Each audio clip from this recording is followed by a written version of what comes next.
তুর্কিতে rescue operation শেষ পর্যায়ে রয়েছে। ভারতীয় সেনা এবং এনডিআরএফ এর জওয়ানরা তুর্কির মানুষদের বাঁচানোর জন্য নিজেদের প্রাণ বাজি রেখে দেয়। এখন ধীরে ধীরে রেস্কিউ টিম দেশে ফিরে যাচ্ছে। এরই মাঝে অপারেশন দোস্তের দরুন তুর্কি যাওয়া এনডিআরএফ এর 8ম ব্যাটালিয়ন 10 দিন পর ভারতে ফিরে এসছে। তুর্কিতে 30,000-এর থেকেও বেশি মানুষকে ধ্বংসস্তূপ থেকে সুরক্ষিতভাবে উদ্ধার করার পর এনডিআরএফ এর জওয়ানরা পুনরায় দেশে ফিরে যাচ্ছে। কিন্তু দেশে ফেরার সময় এমন ঘটনা ঘটে যা গোটা বিশ্বকে ভাবিয়ে তোলে। এনডিআরএফ এর জওয়ানরা যখন তুর্কি থেকে ফিরে আসছিল তো তুর্কি আদানা এয়ারপোর্টের স্টাফরা উঠে দাঁড়িয়ে হাততালি দিয়ে এনডিআরএফ এর জওয়ানদের বিদায় জানায়। পুরো এয়ারপোর্ট হাততালির আওয়াজ শুনে আপনারাও মুগ্ধ হয়ে যাবেন।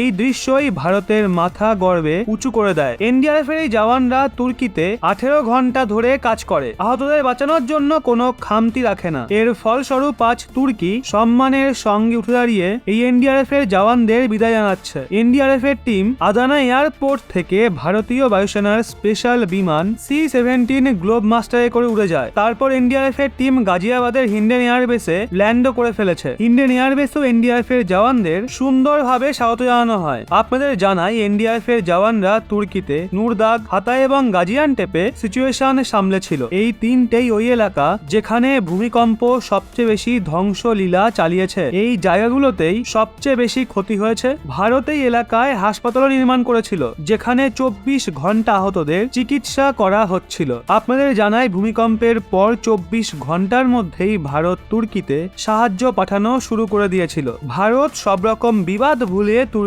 জনতাদের জড়িয়ে ধরে। ভারত বিপদের সময় নিজের হাত বাড়িয়ে এক বন্ধুর দায়িত্ব পালন করে। সেই জন্যই আজ তুর্কির মানুষরা ভারতের জন্য হাততালি দিচ্ছে।